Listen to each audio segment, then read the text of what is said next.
Hey everybody, and welcome back to the Consummate Athlete Podcast. I'm Molly Herford. And I'm Peter Glassford. So today we're talking about something that's sort of near and dear to, I'd say, both Peter and my hearts, which is weightlifting, powerlifting in specific.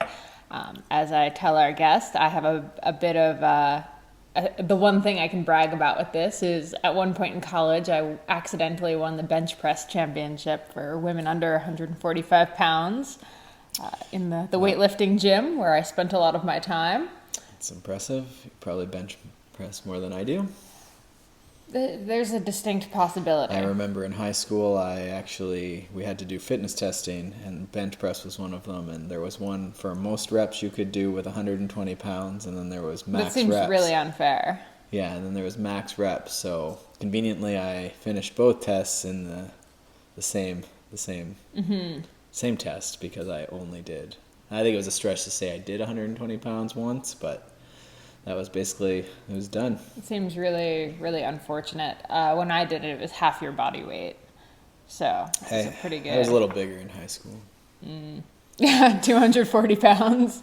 Yeah. Tough time. Yeah. Anyway, so even now that I wouldn't say either of us are powerlifters by any stretch, but we do both strength train pretty regularly, a lot more body weight stuff, but still do some heavy work when we are. Well, and I think the thing to remember, powerlifting's a discipline, a way to compete with strength training, but it's really the lifts you think about. Most people, if they're, decent with their strength training stuff, they're going to be doing some squatting, some deadlifting. Bench is maybe less common, especially in endurance athletics, but certainly those are, when you think about going to the gym, those would be, three of the big ones, I think. Yeah, so we've talked a bunch, I'd say, in recent weeks about strength training because I think most of our athletes do some amount of strength training. Like most of the people we've had on talk about some strength training regimen. For sure, I think, and you're seeing that more and more common now. Absolutely. Even in the endurance athletics, that people are incorporating some sort of strength training in there. Yeah. And I'm certainly pushing athletes. What have you been doing for your strength training recently? I have been doing every morning some core stuff, but that core has actually been 5 minutes of planks. You've been pretty specific with it. Yeah. Few different varieties, and I think that covers kind of a lot of ground. And you've been doing it now for how long? Strong. It's been like 2 weeks. I'd say 3 weeks almost, and it's been going really well. The planks, we might have to start adding weight to my back or something because it's starting to feel pretty good. Yeah. Well, we're farm sitting right now, and there's 2 dogs, so you might be able to get one to sit on you or something. Oh, Alice definitely would sit on my back. I don't know that I could handle Macwa yet. No. That would be a pretty burly lift. Yeah, and I've been going with more of a random core routine, but some I try and rotate through different sort of focuses every day of the week. So one day I might do a few sets of weighted lunges. The other day I might do a few sets of Romanian deadlift. The other day I might do more similar to maybe what Molly's doing with some leg lifts and planks and so forth, some quote unquote core work. So yeah, I mean, it's pretty impressive. Like, I mean, by the end of the week, you've got 70 minutes in, minimum, because I'm doing 10 to 15. I think that's my favorite part of it. Yeah, like by the end of the week, you've done a full-on like burly strength session. And it goes by fast without feeling it. Yeah. Yeah, I mean, some mornings it's tough, but definitely it's. I've also found it wakes me up a lot more. Like I'm definitely a lot more energetic and I think once you start too, like after they always say like after 7 sessions or after I don't know what the number is. Some people say it's after like 21 days or something, but it just you wake up and that's what you do. No different than you're probably used to putting your shirt on, or putting your pants on, or maybe you're not, but. That's stuff you do when you wake up, and that's the cost to get started with your day, right? You got to go through this little routine. Well, we just told everyone how you sleep. Yeah. So, yeah, but I've been having really good luck with that, actually. I've had a lot of clients sort of as our preparation phase for training. That's been sort of the buy-in here has been to do this morning core routine, and a few clients do it in the evening, but I've had a really good buy-in. I don't think I've ever had strength training buy-in this good. And I think some people all just keep on this, I think, for a while and just keep pushing them to progress the movements. Those 10 minutes can become more and more weighted. more and more challenging as they get stronger. Yep. And that's just going to boost work capacity. But again, to have 70 minutes of strength training when, a lot of times I'm fighting people to do 2 by 30-minute sessions, and, you have to warm up and, do all that stuff. So usually I think this is a good way to do it. So anyhow, yeah, that's how we've been getting into strength training. So strength training for, endurance and adventure and stuff, like we talk a bunch with our guests today about how if you're going to do any kind of adventure activity, whether that means you're coaching hockey or like reffing for your kids, which he's done, or, honestly, thinking about picking up a kayak, if you're going river kayaking, being able to handle that weight. No, for sure. Like if you strength train, it certainly armors you to do a lot of stuff. A lot more. I love one quote from him today, actually, was, it never hurts to be strong and it never hurts to look good. I will say my abs are probably a little more defined than they ever have been thanks to this daily core routine. So I've bought in hard. But anyway, our guest, Robert Herbst, he is actually a powerlifting champion as well as a coach. Multiple times. Yeah, at 58 years old, he's the 18-time world champ, 32-time national champ. He's a member of the AAU Strength Sports Hall of Fame, and he's a coach. He's coached everybody from beginners to elite competitors. And he is with us today to share how to start out in powerlifting as training for a first competition or training for life in general. Yeah, it was a pretty good podcast. I really enjoyed talking to Robert. Tons of knowledge there as an athlete and coach. Oh my gosh. He's based out of New York, and it was, a lot of good stuff. And again, not just stay in the gym and lift heavy weights, with your mustache and everything, right? Like it's. Do I have to put on a mustache when I go lift weights? No, that's, I think, was his point, right? Like he's just really trying to stay fit now, to be able to do stuff with his kids and go out and participate in stuff. So yeah, and he does that actually. If you don't live in New York and can't get coached by him, he has weightlifterusa.com, which is spelled lifterusa.com, where he pushes the message of sport and fitness for people of every age. And of course, we'll link to that in the show notes. And I think he mentions it a few times in the podcast. But yeah, anyway, enjoy our chat with Robert, and definitely let us know if you strength train, how you strength train, and if you have decided powerlifting is right for you. Thanks so much for tuning in. Enjoy the conversation. Welcome back to the Consummate Athlete Podcast. We're here with Robert Herbst. He is from New York. He is an 18-time world champion, 32-time national champion, member of the AAU Sports Hall of Fame, and a coach. Strength Sports Hall of Fame. Strength Sports Hall of Fame. You almost had it. And powerlifting coach, as well as coach and just purveyor of many different movements, which I'm hoping to get in here. I think we have a very strong, that's almost a pun, strong consummate athlete here today. Robert, thank you for joining us. Oh, thank you. I'm very happy to be here. I try to spread the message of fitness and sport and health, and I know you guys are very involved in that, and it's I really appreciate the opportunity to be able to talk to your audience. No, very excited. Just in our sort of preamble before we got recording here, we were talking a bit about the idea of, powerlifting, strength lifting, that sort of movement training being sort of the key to the consummate athlete lifestyle.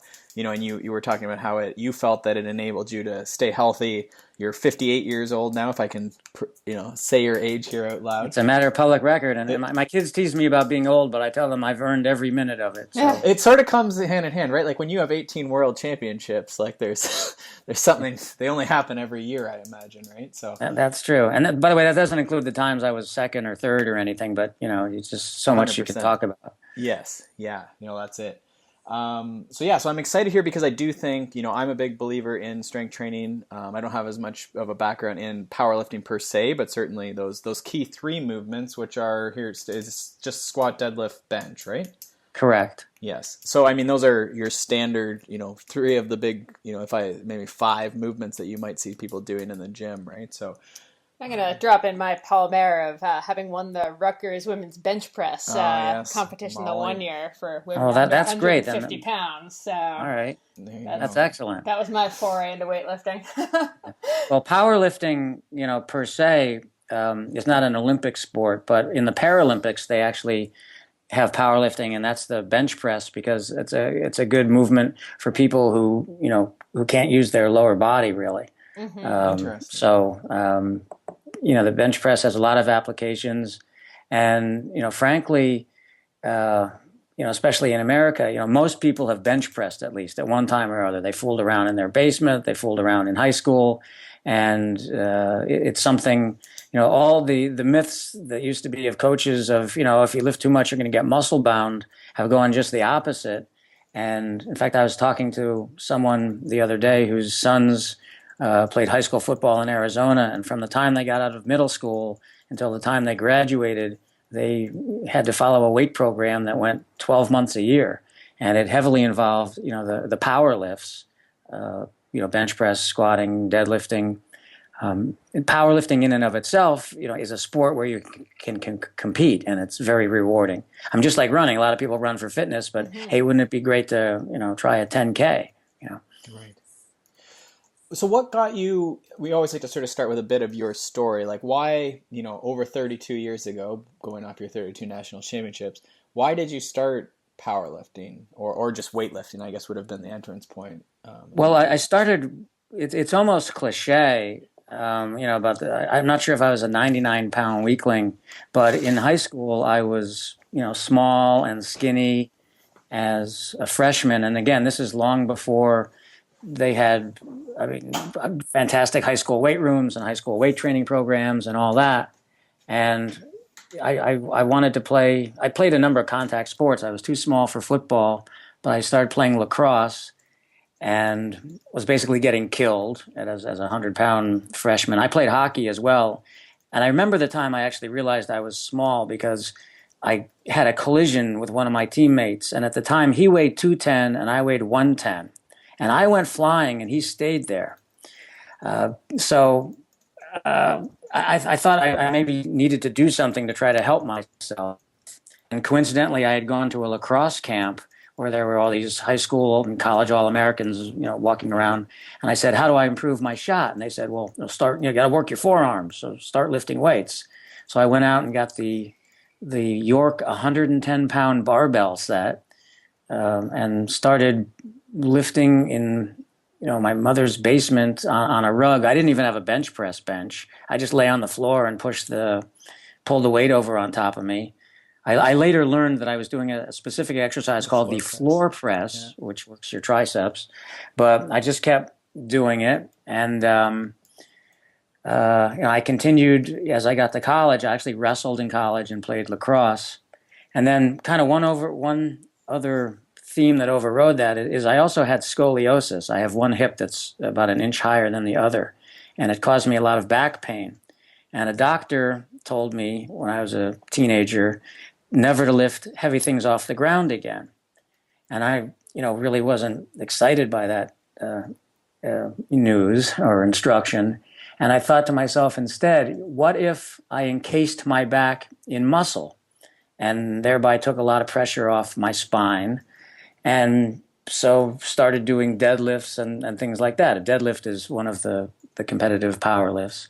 Such a shame because so many people are told that never, just blanket never, not why don't you learn a way that doesn't hurt and learn proper mechanics and gradually expose your spine and muscles to more load so that you don't have this issue, Exactly. In fact, over the years, many doctors have told me, oh, you guys are so far ahead of us on this. Meaning fitness and strength and rehab and even steroids and things like that. I mean, for a long time, the AMA's official position was steroids, didn't help you in athletic performance. And, anybody who'd been to a gym in the 70s or 80s knew that wasn't the case. Don't do it. It doesn't help you. Drug-free athlete. So, but yeah, I basically went directly against my doctor's advice. And while my back is still cranky, I think everybody's back is cranky at some point. But I've been able to do a heck of a lot and a lot more successfully.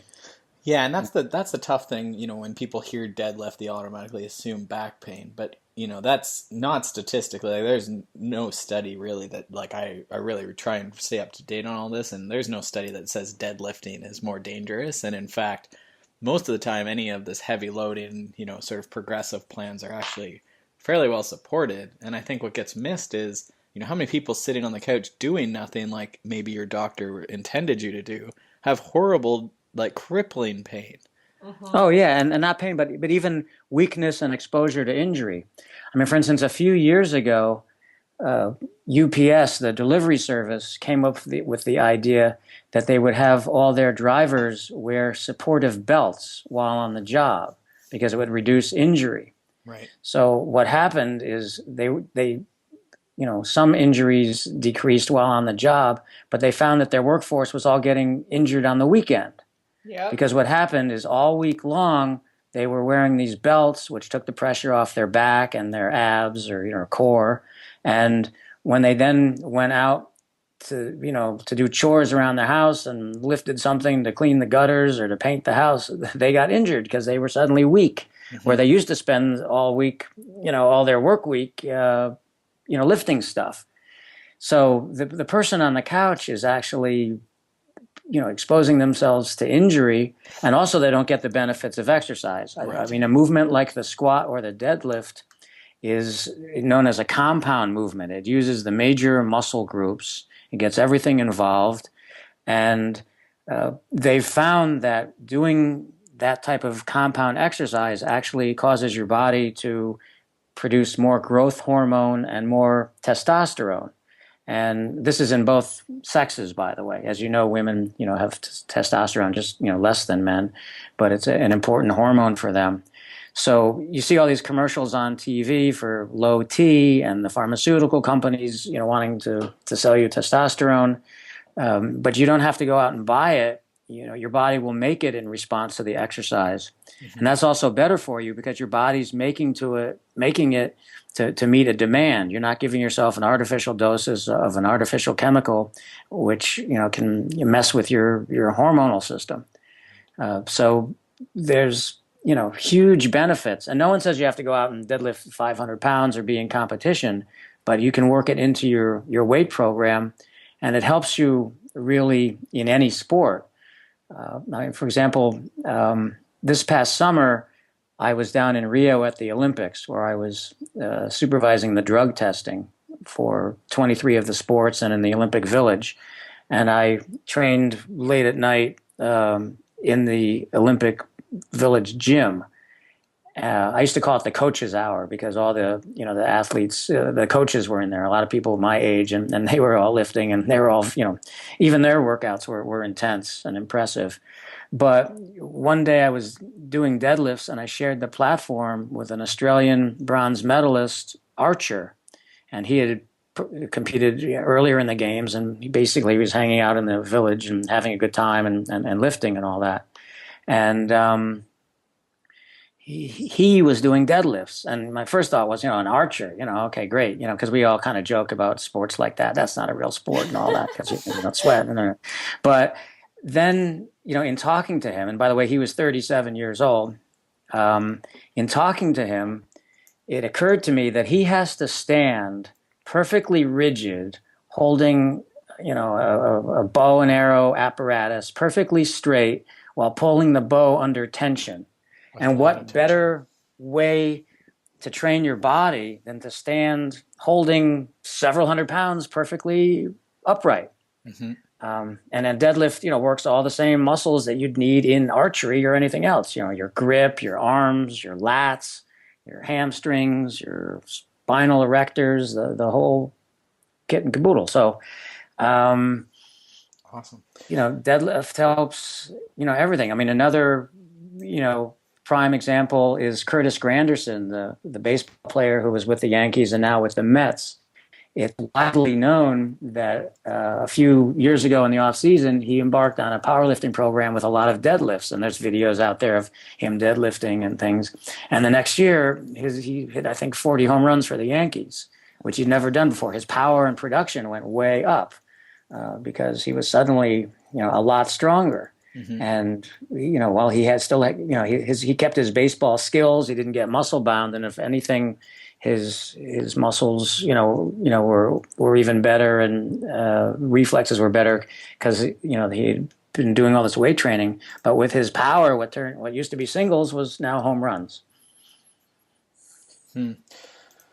Yeah, I mean, you're seeing that in a lot of different sports now. I mean, I come more from a cycling background and they're pretty resistant to the weightlifting generally, but, I just registered for a coaching conference and a big component of that is the integration of strength training for cyclists. Yeah. So it's definitely Well, coming around. I think we're still in cycling too focused on the performance benefit and not as much on the like mobility or the, general health benefits, the skill of lifting, avoiding getting hurt out of it. And I think that gets missed. I mean, if I may interrupt, I mean, cycling, weightlifting will actually help cycling performance. And I've worked, for instance, with runners. Uh, and long distance runners. Long distance runners, they say, "Well, I don't want to get too big. I don't want to look like Arnold." I mean, they don't want to carry the weight around. But what I tell them is, you're going to run 10,000 meters or you're going to run a marathon. How many times do your arms pump back and forth? Are you you're holding your arms upright? If you did shrugs, if you did something to work your traps and upper body, they'd get less tired. Similarly, admittedly, I haven't worked with cyclists, but I can just picture, cyclists, they're bent over on the bike, on the handlebars, under tension, because you're tense because you're working hard. If you did compound exercises that worked your hips and your back and your upper back, they'd be stronger. And just, being strong again, never hurts. No. You'd be able to have more endurance and keep better form and maybe be more relaxed on the bike while you're churning away. And that's not even just working the leg muscles. Yeah, no, for sure. And I mean, a lot of cyclists complain of back pain and, getting shoulder or, I come specifically from mountain biking. So, I mean, certainly the arm pump on large downhills and grip strength, holding onto the thing while you're booming down the hill. Right, exactly. All happen. Then, I mean, the power transfer, certainly, if you can think specifically like something like a step up or a lunge, but, you can't get away from how powerful something like a squat or a deadlift gets you. And, the quote unquote core training that everyone's after really comes, Well, certainly, I mean, certainly in a sport like mountain biking where you're, literally you're dragging the bike around the track as much as it's, moving you. I mean, that's just a total body exercise, and being stronger, can only help that. But even road racing, people complain about shoulder and back pain. It's the same if you sit all day in your office at the computer, hunched over. You're going to get, people complain about pain for that. But gee whiz, what if your back and lats and traps were stronger and you sat more upright and you had a better posture because of all that? Mm-hmm. Then you wouldn't have that pain. Yeah, for sure. It's very likely that would be the case, and at least it would be decreased. And right, yeah, I think that's good. And I'm wondering here, let's keep the same line of thought, but maybe if you could sort of just differentiate quickly for us. People might be familiar with Olympic lifting, weightlifting, and then powerlifting.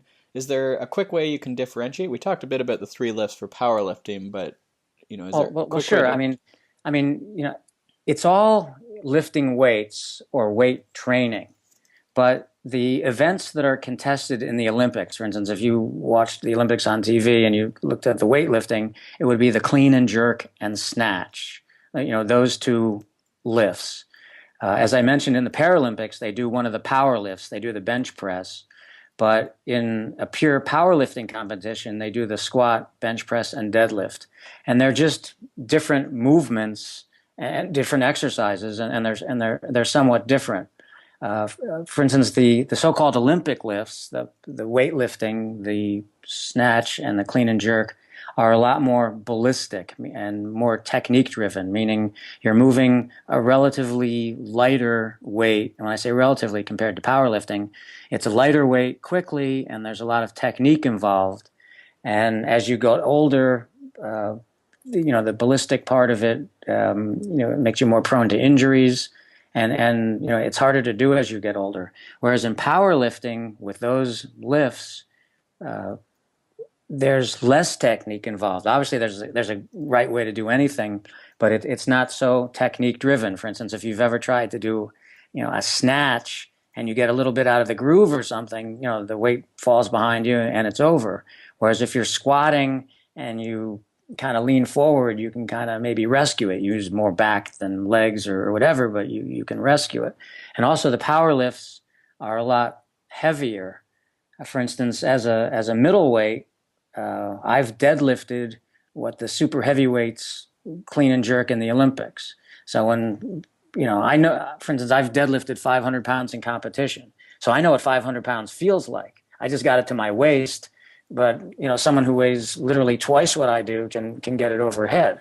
But it gives you a great conception of what the weights feel like and what other people are doing. When they do the Olympic lifts. Also, the power lifts work muscles that the Olympic lifts don't. For instance, the bench press uses your chest and it uses your triceps a lot more. It's more of a pushing motion. They used to do the military press in the Olympics, but they stopped that after the 70s, and because it got too hard to judge because people were kind of leaning back. In fact, if you look at pictures of Olympic lifters from the 50s and 60s and compare them to now, back then they had huge shoulders and arms and triceps because they lifted all the types of lifts just in the gym, and then they would go out and do the clean and jerk and get medals for it. And I guess also it's interesting, just as an aside, it happened a couple times in this Olympics, and it happened a few times in the last few.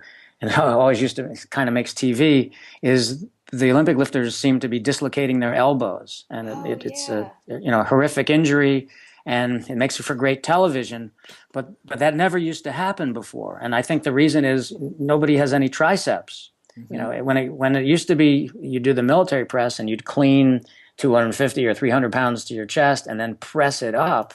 It was all arms. It was deltoid and triceps and all that. Now they don't have that. So when they clean and jerk, some weight and they try to get it overhead, their arm can't withstand that. Sure, that makes sense. So one of the beauties of the power lifts is they work all the major muscle groups, and they do it in a more controlled fashion.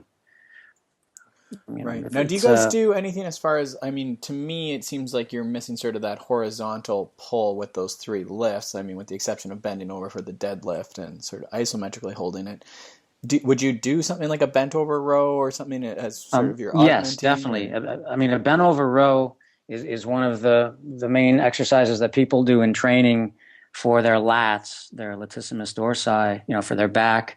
Bent over row is a great exercise because it works your grip, it works your forearms, it works your biceps, it works your lats, and it's kind of the opposite of doing a bench press, mm-hmm. where you're bent over and you're lying, pulling the weight up to you. And a bench press, as you bring the bar down, you're lying down, but you're also using your lats a lot because the lats control the descent of the bar. In fact, when you do a bench press, you actually kind of do a lat spread, as if you were a bodybuilder posing. Right. Bent over rows are great. And they're also very good because if you're done with proper form, they work the lower back, they work your core, your abs, because those have to be tight. They work your hamstrings. And would you do that from like a deadlift position, or do you prefer more like the hand on the box or hand on the bench type, one side at a time approach? Well, it depends. You can do them. You can do dumbbell rows. Right. So you're thinking more like the traditional. I was thinking of a regular straight bar. Yeah. Because you said bent over rows. Yeah. So bent over rows to me is two bars. A barbell with two hands on it, and you're just bent over. You'd pick it up and then you kind of lean over and do it. A dumbbell row, you can do, and it's good to mix it up. It's good, isolation. Sure it is.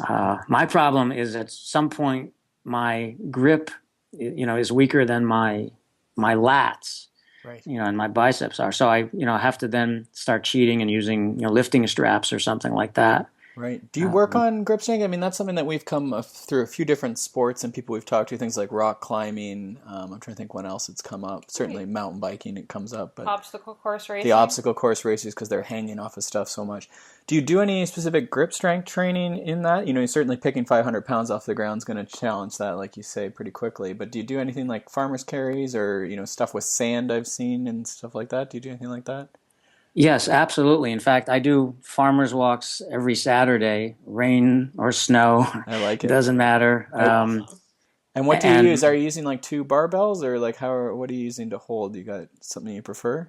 I actually have, I train at home and I went out and I bought Farmer's Walk handles because I go heavy. For example, this past weekend I did 205 pounds in each hand.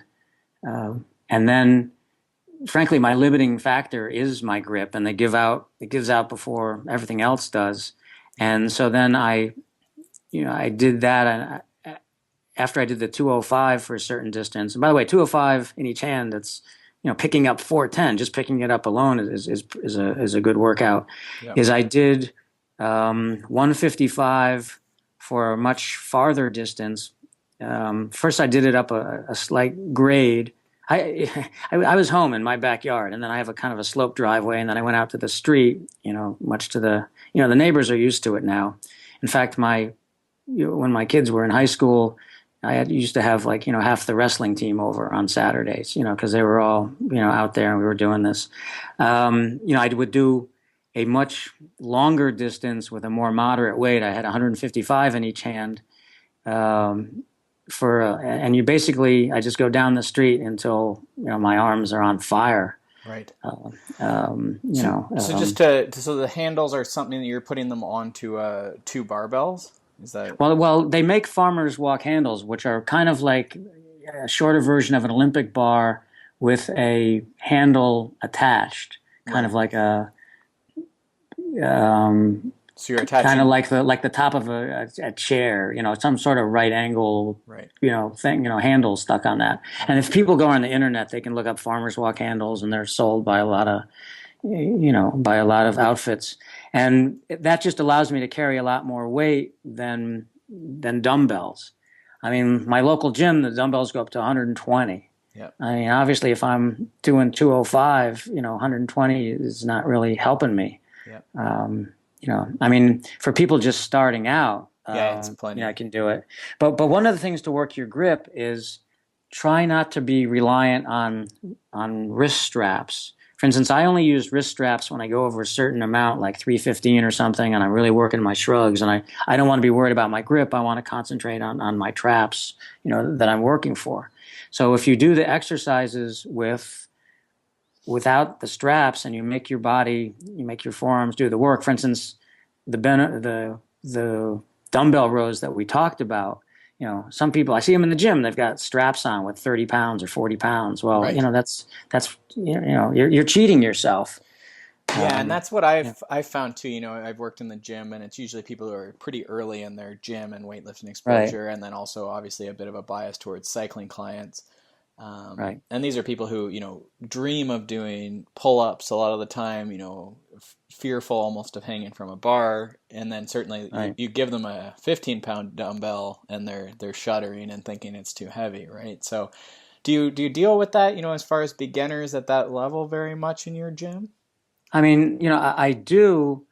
In fact, a lot of times, there's different trainers and everything. And I'll kind of just like watch a trainer train a grown man, and she's having him, do squats, and he's holding 10-pound dumbbells in each hand. And I'm saying to myself, this is like a grown man. I don't do it, but I don't go, I want to go over and say, you're just wasting your time.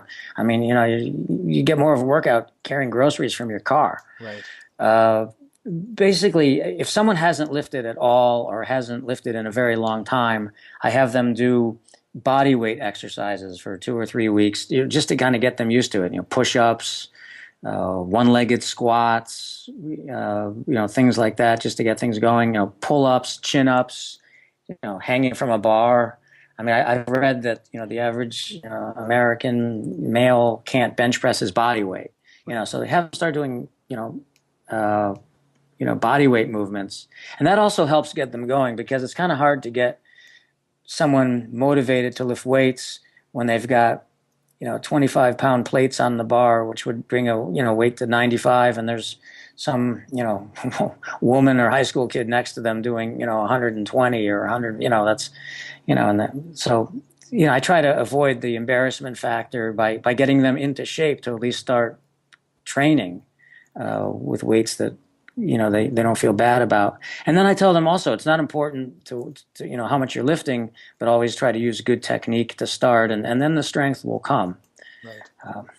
And by the way, one more thing I wanted to throw in about grip is there are other exercises you can do, like wrist curls or reverse curls or things like that. They're more bodybuilding like, but it's nice to use, to have good looking forearms. Mm-hmm. I mean, my kids one Father's Day gave me a shirt with Popeye on it, because of, my forearms. So, Sure. so it's it never hurts. I said it never hurts to be strong. Never hurts to look good either. There's nothing wrong with that. I just don't happen to be a bodybuilder per se. I'm not trying to be, in physique contests or anything, but it never hurts to be, to look big and strong and be big and strong. No, and I think sometimes we forget, you mentioned it earlier, I think on tape here, that, powerlifting had a lot of stuff figured out for a while, and I think bodybuilding also has a lot of things that are pretty valuable, and they just, as you say, like, no one wants to look like Arnold, so we're going to ignore every single thing that whole discipline has, tested for a long time, decades. But the average person doesn't look like Arnold. Arnold would Right, look like Arnold had he not been. Right. Yeah, exactly. We laugh, oh, I don't want to get too big. I don't want, don't, especially like when women, I train women, like, I don't want to get too big. I said, don't worry.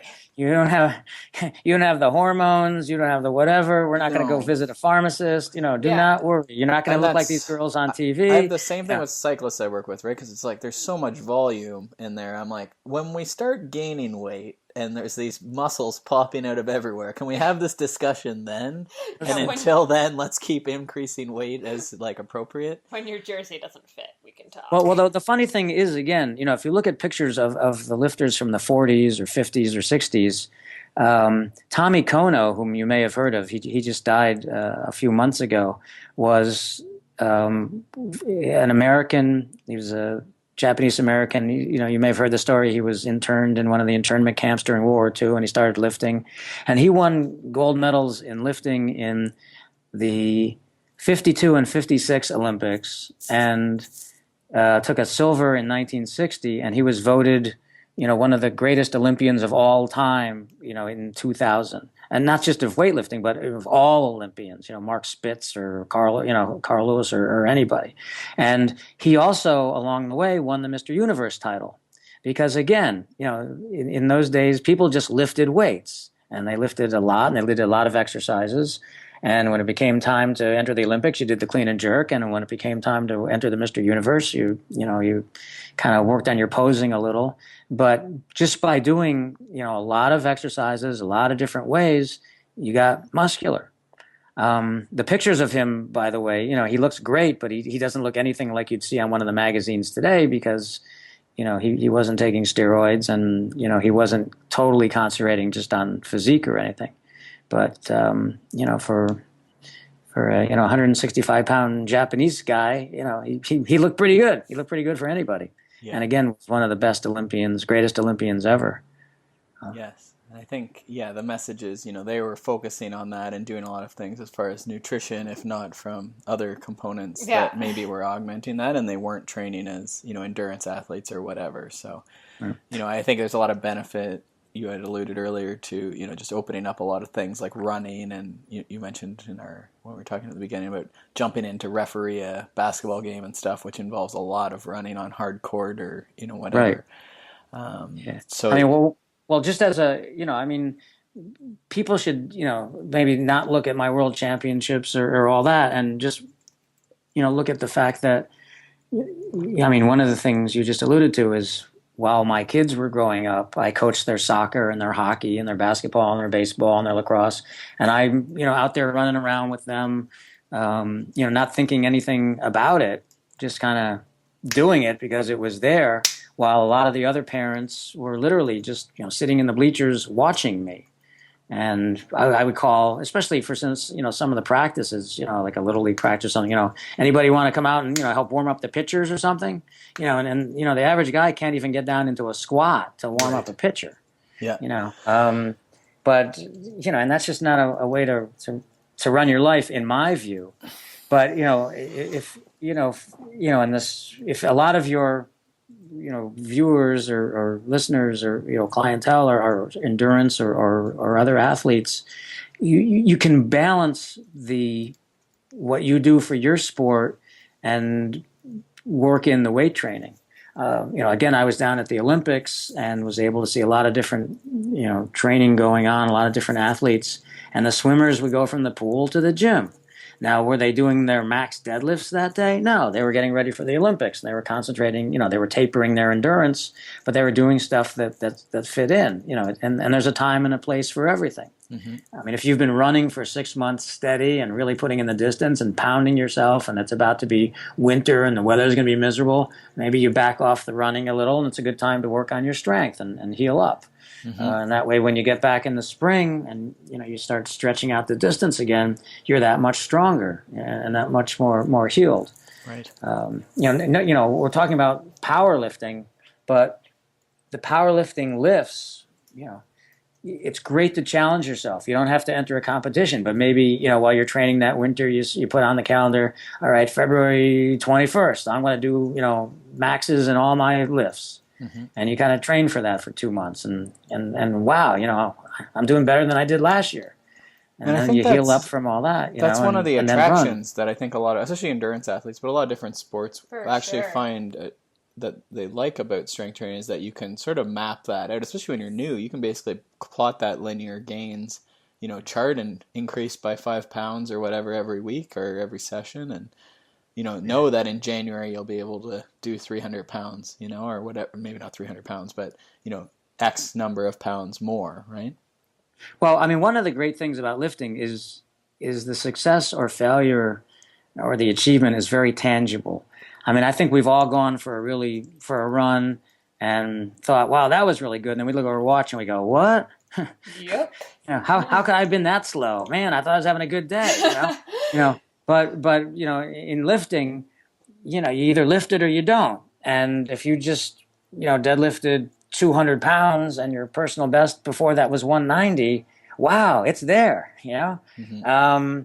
You did it. And then if for whatever reason you didn't, well, then okay, well I didn't, and I, but where did I miss the lift? Coming from the bottom, in the middle, wherever, what do I have to work on? So. The success or failure is very tangible. And, as for athletes, even just people training to be in shape, it's great to push yourself. It's great to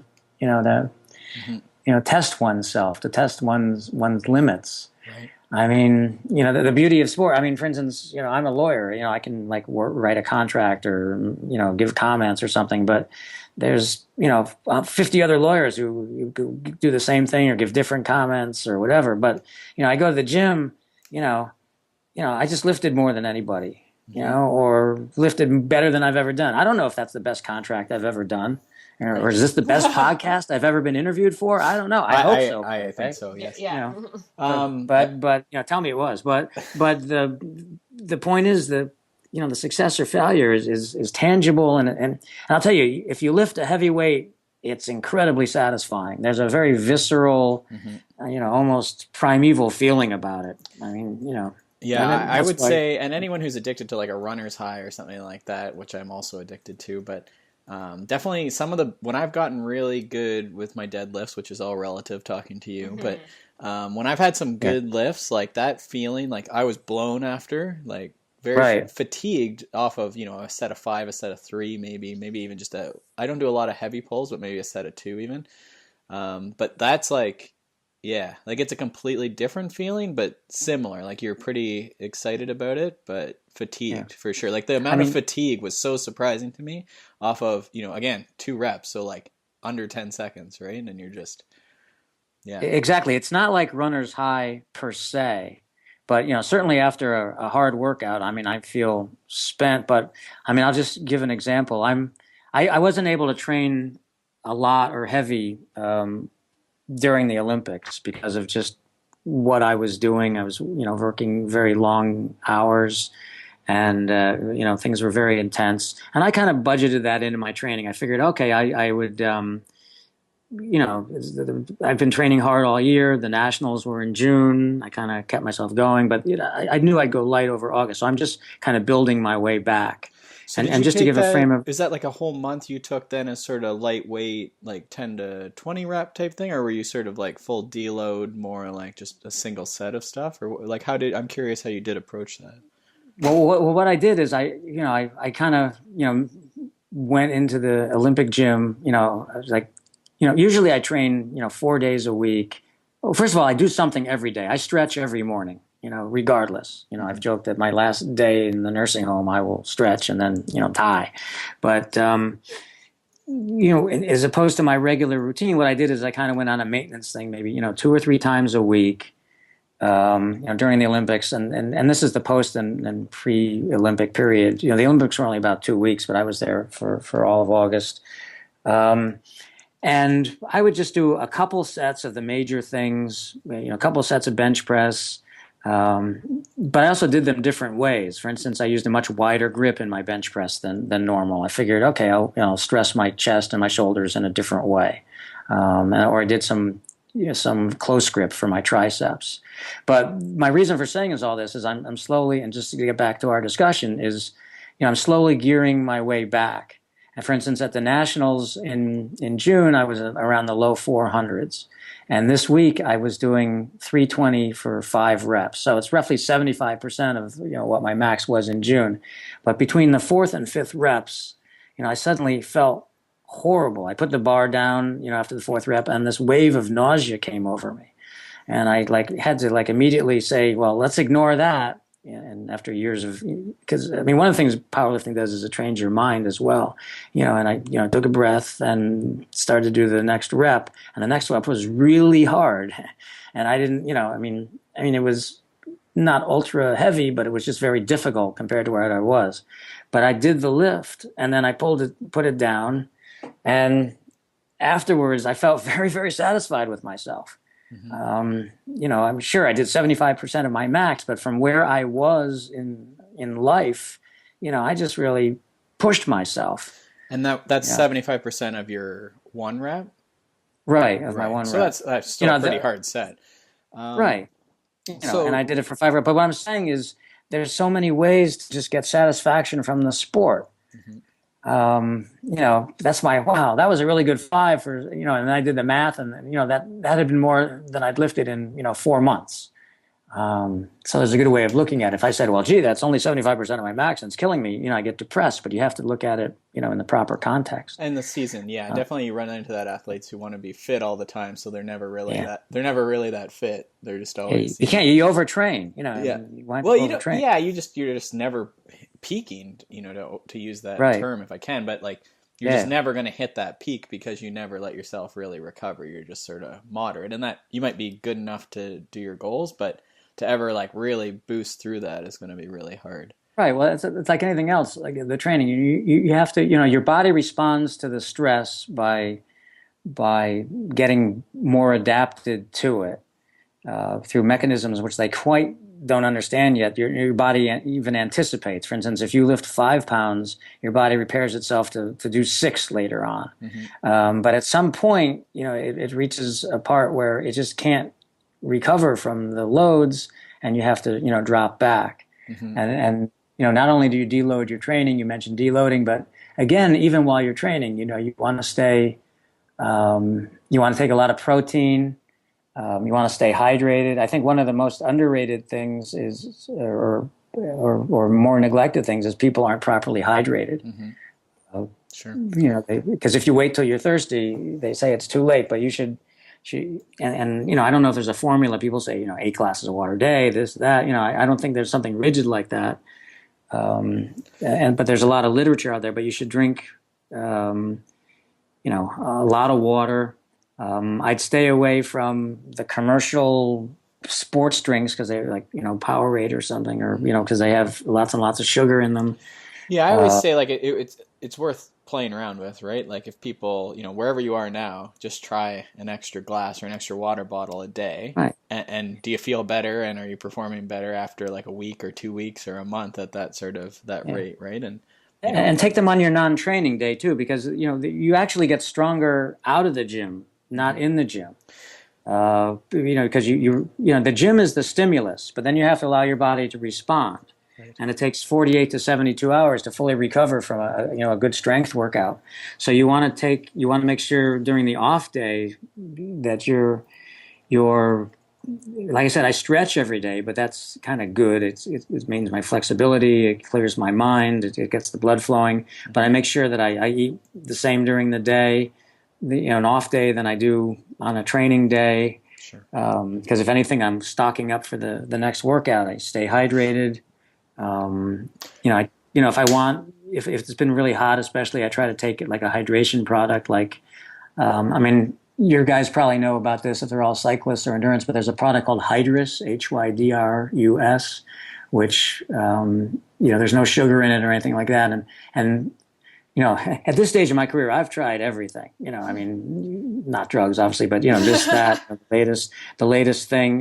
This is supposed to be good, that's supposed to be good. But Hydrus, I found, actually really, really works. I used it this June at the Nationals in sweltering Evansville, Indiana, and when I was using it, I felt a lot better than I did when I ran out of it. So okay, yeah, because that's the interesting thing too, right? Is certainly those electrolytes, matter, and I have a lot of clients that go, more of this whole foods type approach, and they start cutting out a lot of these foods that might have had a lot of salt in them for better or worse. So you actually can run into people who end up really low on sodium. Exactly. Even in the healthiest, appearingly healthiest diet. Right. Exactly. You should look at it. There's nothing wrong with taking supplements of the right kind. And when I say supplements, good B complex, a C, something like that. Don't forget the minimum daily adult requirement is to keep you alive. Right. 60 milligrams of vitamin C, prevents you from getting scurvy. But an athlete, especially an endurance athlete or a strength athlete, has much greater requirements than the minimum. Yes. So I want to sort of get onto strength training again a bit more. So I'm going to try and do a little bit of like rapid fire sort of here, but what I'm curious is if someone stole all your strength training equipment, you didn't have your gym, and you were going to start training, you're isolated in some place or however you want to do the thought experiment, what would be the first 3 things you would get to start training? You've exhausted your body weight and stuff and what you can do with that. So now what are the first 3 apparatus that you're going to add? Well, it's funny when you say that. My first thought is if I'm on a desert island, what I would do is I would get a deck of cards. Because if you've ever done a deck of cards of push-ups, it will kick your behind. And a deck of cards of push-ups means you take a deck and you shuffle it and you take a 5. First card's a 5, you do 5 push-ups. The next card's an 8, you do 8 push-ups. There's 448 push-ups in a deck if the aces are high. And I'll tell you, by the end, and you don't know because you may get, Jack, Queen, King. A winning hand in poker will kill you. That's interesting. I've done that with using the suits as 4 exercises. So spades might be push-ups, and then a body weight squat might be clubs. So how do you break it up then when you're doing it only with one exercise? Do you take a certain amount of rest between, or are you stretching between? What are you doing in that example? No, I just shuffle a deck, take a card, do a push-up, get down on one knee, lift it, because I gotta I can pick the next card with my hand, and I go back right to it. Oh. And so it's really you're essentially just taking a knee in between your sets. Well, right, with long enough just to pick another card. Okay. But if the import of your question, that's what I would do, for instance, and I've done that, for instance, like on a vacation. It's a great vacation, right? It's not an everyday thing, but it's an interesting way, especially maybe for someone who's getting started and needs a little bit of, oddity or, motivation. Well, look, if you're traveling and you're if you're traveling and you're in your hotel room and there's no gym in the hotel, although a lot of them have some fitness center or something, or, you want to go for a run and it's raining, you'll be sore. Warning, fair disclosure, you'll be sore for 3 days. But but what I'm saying, there's just things like that. There's so many ways to train or antagonize yourself. But if the import of your question is, what kind of physical equipment would I want? Exactly. And I think if we were going to get, like, for you to powerlift, like, what would be the first, like, what are the key first sort of 3 purchases someone would get? The first 3 purchases, if you wanted to set up like a home gym, for example, you would get a barbell. An Olympic bar with lots and lots of plates of various denominations. I would get a power rack where you could do squats in it, but also the beauty of a power rack. And if people are not familiar with it, a power rack is basically a large rectangular cage where there's holes going up the supports where you can put different rods through that go all the way through. And those rods can support the weight at different heights. So you can put them at a low weight and then squat, and it'll catch you if you miss it. But also it allows you, if you put them at different heights, to take a weight off and maybe lock out a deadlift from a higher weight, or shrug from a weight or something like that. So I would get the barbells. I would get a power rack because that would enable me to squat and do deadlift and rowing variations and things like that. And I would get a sturdy bench to bench press. And one that allows you to do it properly, one that's wide enough so that your shoulders are on the bench. It's funny, I've been to commercial gyms where their main bench was like a folding bench where you could also do incline. So it had this big crease in the middle of it where your lower back went. Yeah, I always find that annoying because you can never know where stuff goes and it's never in the right spot. Yeah, is there a brand you prefer for any of those, but the bench specifically, I guess, to start? I don't know if there's a branch per se, but if I'm allowed to plug someone, and I have absolutely no relationship to this place, there's a place, I think it's called either EFS or EFT. I get emails from them almost every day because I watch that from them, but they're in Ohio. And if you look them up, it stands for Elite Fitness something. So I think system. So I think it's EFS, and they have really, really good, powerlifting type equipment. In fact, that's where I got my Farmer's Walk handles. But not only that, but they sell lots of literature that tells you how to do the lifts and things like that. And again, I have absolutely no commercial relationship. In fact, if they're listening and they get a lot of business, maybe they can give me a free I don't know, something or other. Give me a free T-shirt or something. Yeah. So see, the thing is, compared to when I started, there's so much information out there. There's so much online. There's videos of, by people of how to do it, how to perform the various lifts. There's stuff on nutrition. I mean, there's a lot of misinformation too, frankly. But if I wanted to buy, proper equipment, I would go to one of the large reputable suppliers. For instance, York Barbell has been a standard forever. Since, I don't know, the 30s or 40s. And like I said, I started with the York 110-pound set. I don't know if their prices are competitive with everybody, but they've been a standard. And you can buy, certainly good bars and good Olympic plates and things like that. Olympic lifting bars are different than powerlifting bars. Olympic lifting bars are thinner and have more spring to them because that helps you when you do a heavy clean and jerk. But you don't want a bar with that much spring, for example, when you're squatting, because if you walk back under any kind of heavy load, the whole thing starts like bouncing up and down. The plates start bouncing up and down on you. So it's harder to control. So you might want a power bar, which is thicker. But I mean, would an Olympic bar become a problem? Like, you'd have to be lifting a fair bit before you started actually bending it? Oh, right. I mean, a regular Olympic bar, wouldn't be an issue for your average person. I'm just, anticipating, right ahead. Yeah, and it was for you on the deserted island, so we need to be right, for me on the deserted, right, this is my wish, unless I dream of Jeannie, her bottle washes up or something, that's like, there you go. But if anybody remembers that old TV show. And also, as far as personal equipment goes, I would get a good shoe, not a runner's shoe, but either a lifting shoe that has some sort of a heel, because that helps you in the squat. Some people squat in work boots. And the reason I say not a runner's shoe is shoes that have a spongier sole. As you do the lift, the first part of the lift, the exerting the pressure, is compressing the sole. So it's not actually, the energy is going into the shoe, it's not going into the lift. So for instance, if, some days when I deadlift in wrestling shoes because you don't want to heel, and they're perfectly flat. But if I'm ever in a gym or just traveling or whatever, I'm wearing like sneakers or something, you can feel that as you get down and you pull against the bar's not moving, but your shoes are compressing.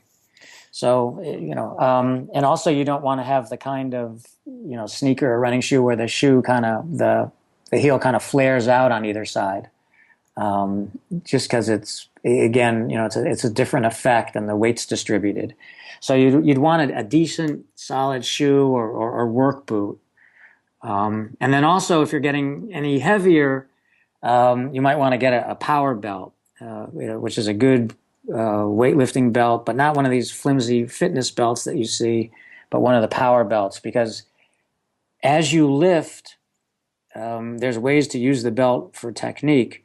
What the belt does is, as you tighten it, it compresses the fluids and gases, not to get too technical, of your abdomen around the spine, so it gives more support.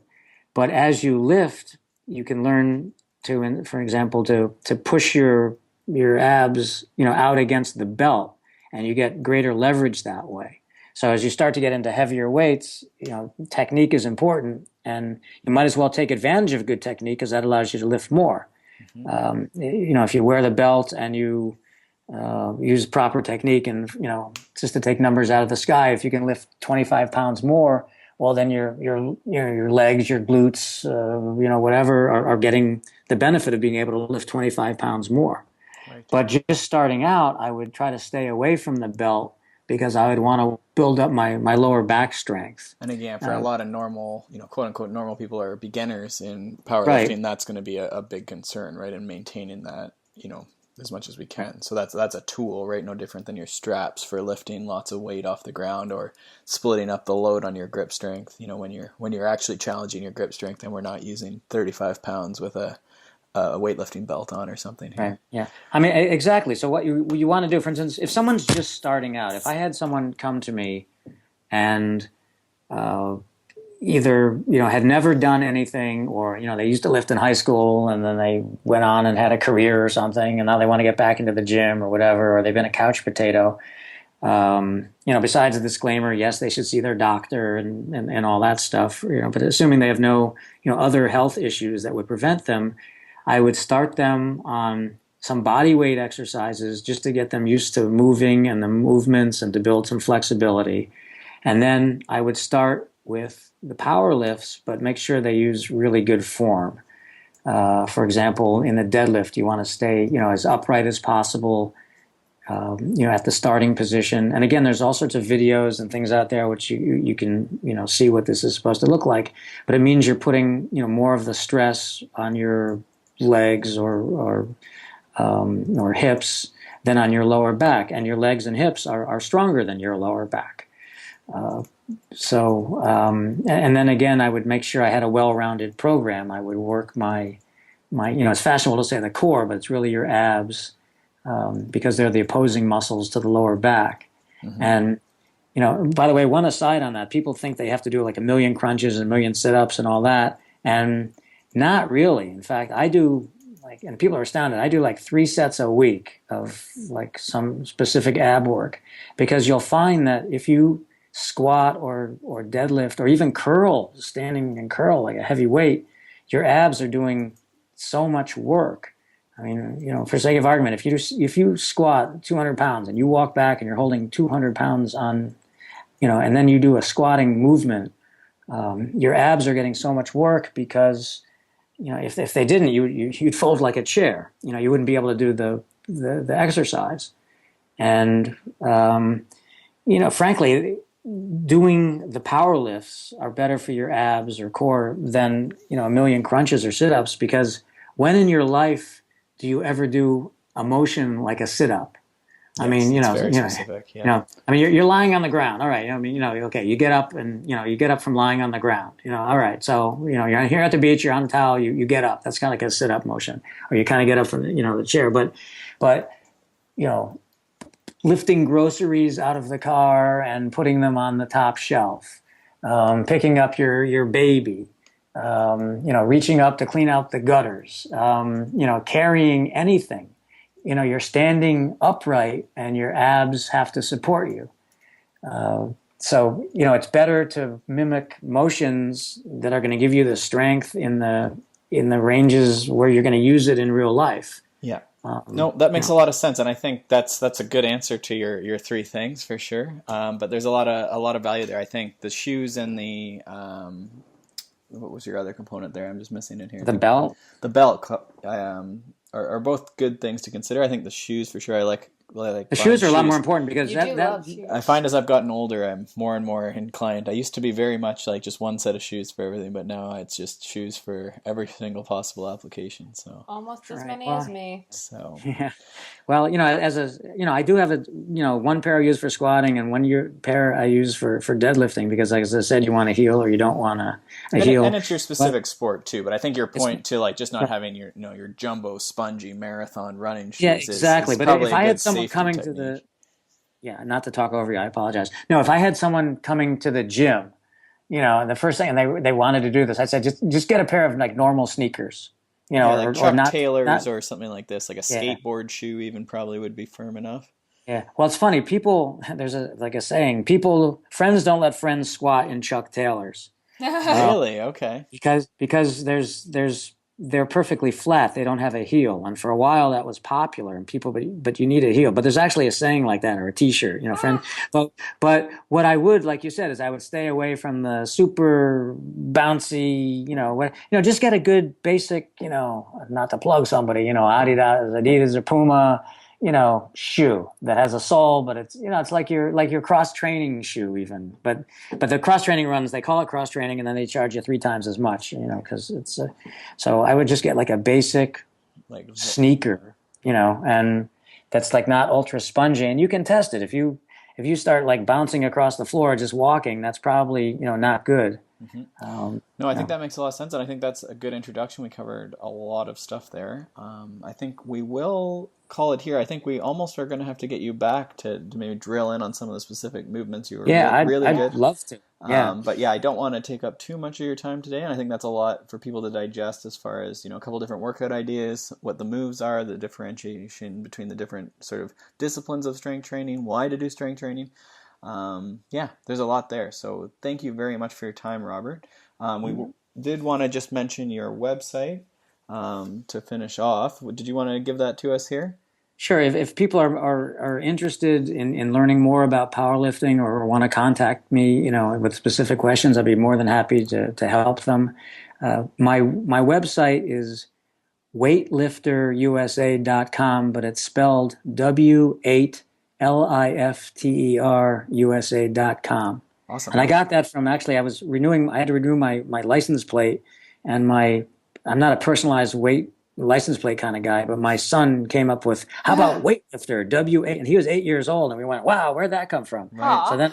So then I had to, it was so precocious, and to reward him, I had to use that license plate. So it's W and then the number 8, LIFTERUSA.com. Right, and we'll put that in the show notes too, for absolutely. sure. And people can check that out. So, and if anyone wants to, it's pretty cheap to fly from the Toronto area, but people are all over the place, and it's usually not too bad to fly to Newark or something there, so they could definitely get in near you and try and track you down if they want to get some really specific training and sort of spend a couple days with you there. Obviously you have a lot of years and a lot of different experiences there in the sport, so I think you'd be the person to go to if someone wanted to really get a fast track into powerlifting.